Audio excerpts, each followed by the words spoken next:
Apa yang dikatakan Injil tentang hidrologi? Injil mengatakan dalam kitab Kejadian 9 ayat 13-17.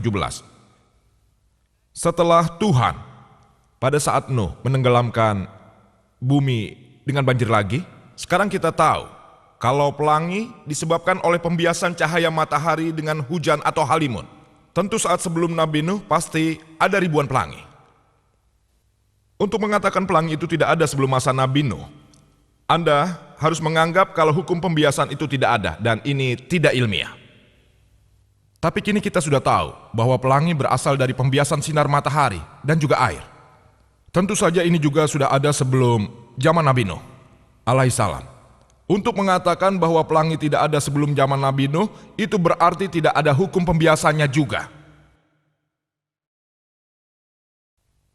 Di bidang kesehatan, Injil mengatakan dalam kitab Imamat ke-14 ayat 49-53 bahwa sebenarnya cara baru untuk membasmi wabah lepra di rumah.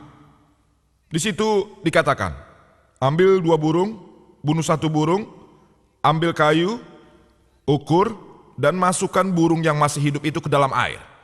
Lalu setelah itu perciki rumah 7 kali dengan air tersebut. Memerciki rumah dengan darah untuk membasmi wabah lepra. Apa Anda tidak tahu bahwa darah adalah media kuman, bakteri dan juga toksin? Saya berharap Dr. William Campbell tidak menggunakan cara ini untuk mensterilkan ruang operasinya.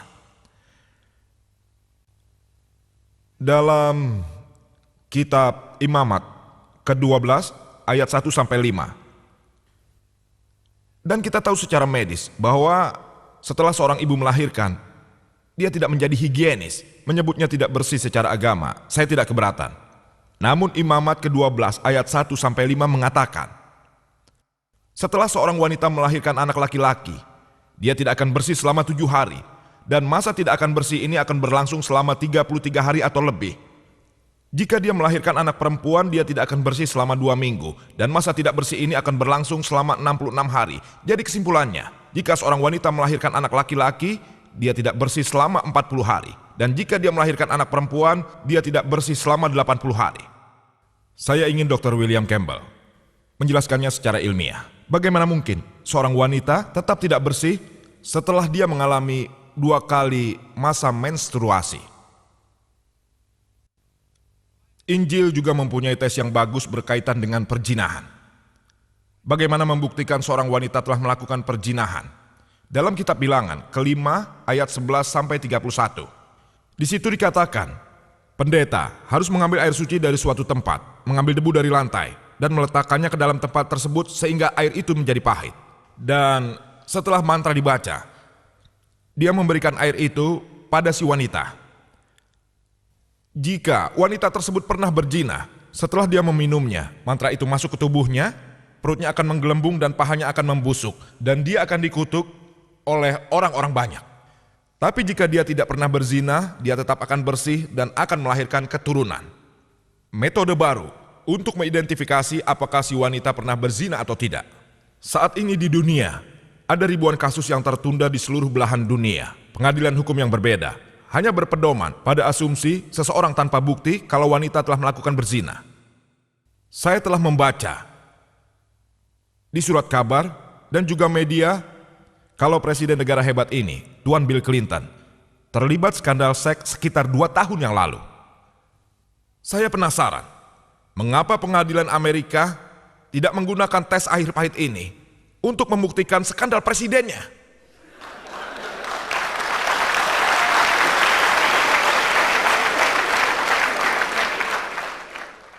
Dia pasti akan segera dibebaskan tanpa hukuman. Mengapa misionaris Kristen dari negara besar ini, terutama mereka yang berkecimpung di bidang kesehatan seperti Dr. William Campbell, tidak menggunakan tes air pahit ini untuk menebus presiden mereka secepatnya? Matematika adalah cabang ilmu pengetahuan yang sangat dekat dengan IPA yang dapat membuktikan untuk memecahkan masalah ini dan sebagainya. Ada ribuan kontradiksi dalam Injil. Ratusan berkaitan dengan matematika, saya akan menyinggung di antaranya. Disebutkan dalam Ezra kedua ayat 1 dan Nehemia ke-7 ayat 6 bahwa Ketika orang-orang kembali dari pengasingan, dari Babylon, saat Raja Nebukadnezar dari Babylon membebaskan orang-orang Israel dari tahanan, dan daftar orang-orang tersebut diberikan. Daftar tersebut tercantum dalam Ezra 2, yaitu pada ayat kedua sampai 63, dan Nehemia 7, ayat 7 sampai 65. Daftarnya diberi nama dan nomor orang yang dibebaskan. Dalam 60 ayat ini terdapat tidak kurang dari 18 kali. Namanya sama, tapi nomornya berbeda. Terdapat tidak kurang dari 18 pertentangan dalam kurang dari 60 ayat dari 2 bab ini.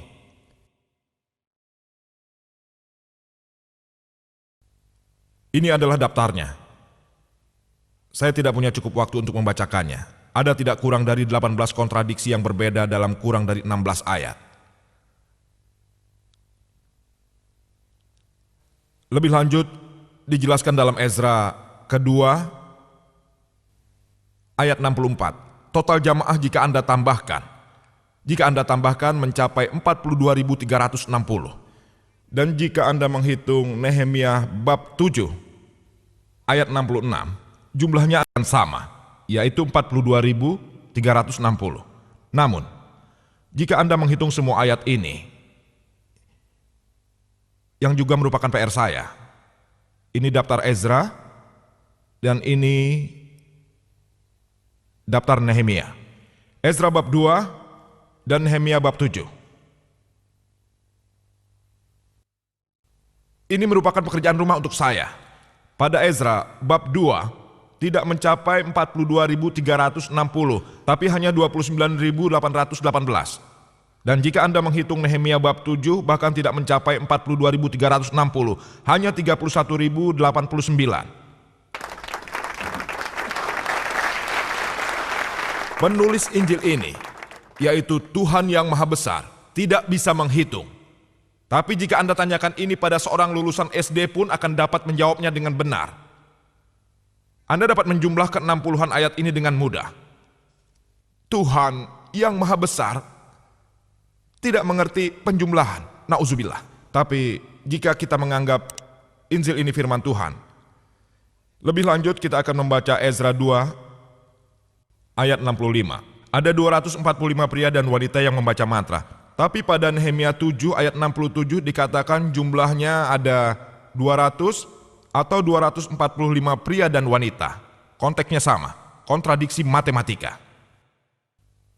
Disebutkan dalam buku Raja kedua, ke-24 ayat 8, bahwa Yoyakin berusia 18 tahun saat dia memerintah Yerusalem, dan dia memerintah selama 3 bulan 10 hari.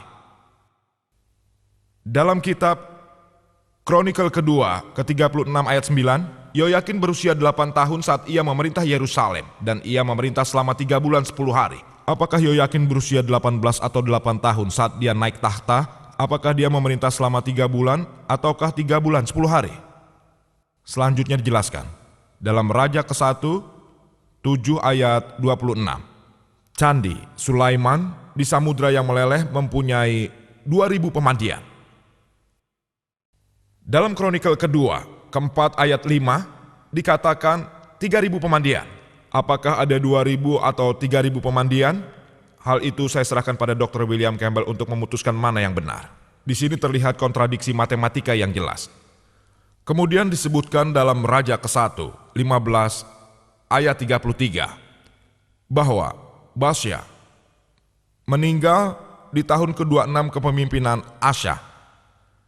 Dan Kronikel kedua 16 ayat 1 mengatakan Basya menyerang Yuda di tahun ke-36 kepemimpinan Asya. Bagaimana mungkin Basya melakukan invasi 10 tahun setelah kematiannya?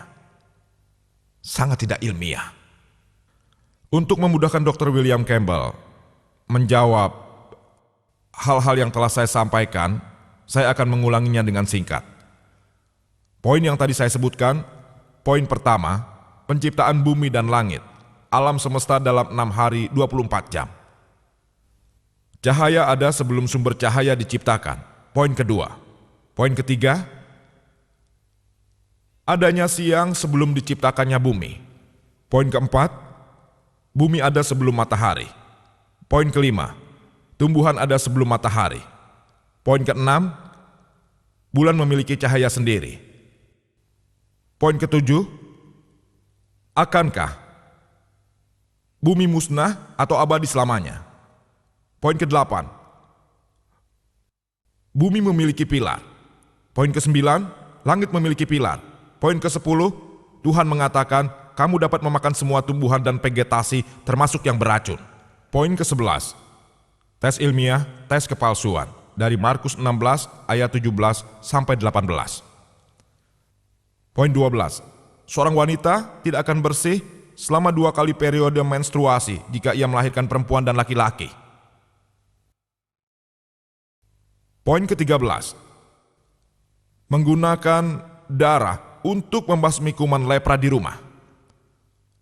Poin ke-14, bagaimana mungkin kita mengetes perjinahan dengan air pahit? Poin ke-15, 18 kontradiksi yang berbeda pada kurang dari 60 ayat Ezra bab 2 dan Nehemia bab 7. Saya tidak menghitungnya 18, tapi hanya 1. Poin ke-16, jumlahnya berbeda pada kedua bab. Poin ke-17, apakah ada 200 atau 245 pria dan wanita yang membaca mantra? Poin ke-18, apakah Yoyakin berumur 18 atau 8 tahun saat ia naik tahta?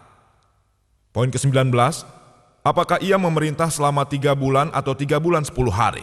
Poin ke-20, apakah Sulaiman memiliki 3.000 atau 2.000 pemandian? Poin ke-21 adalah, apakah memang Basya atau Yudah yang menyerang setelah 10 tahun kematiannya? Poin ke-22, Tuhan Maha Besar berkata, Aku menaruh pelangi di langit seperti yang kujanjikan pada umat manusia, agar dunia tidak terendam air lagi. Saya hanya mendata 22 dari ratusan poin ilmiah yang terdapat dalam Injil. Kesalahan ilmiah. Dan saya meminta Dr. William Campbell untuk menanggapinya. Dan sangat tidak terhormat jika dia menggunakan pendekatan kata yang sama atau pendekatan masalah, karena selama dia berpikir logis, dia tidak akan pernah dapat membuktikan secara ilmiah 22 aspek ini yang saya sampaikan kepadanya. Kami sepakat bahwa Injil yang diturunkan pada Yesus Kristus, namun itu bukan Injil yang mengandung firman Tuhan. Bagian lain yang tidak ilmiah bukan merupakan firman Tuhan. Dan saya ingin mengakhiri presentasi saya dengan mengutip salah satu ayat dari Quran, Al-Baqarah ayat 79.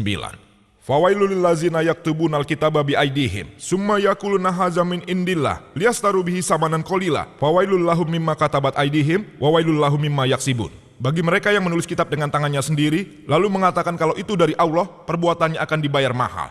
Siapa yang menanam, maka dia yang akan memetik hasilnya. Wa aqib dawana anil hamdulillahi rabbil alamin.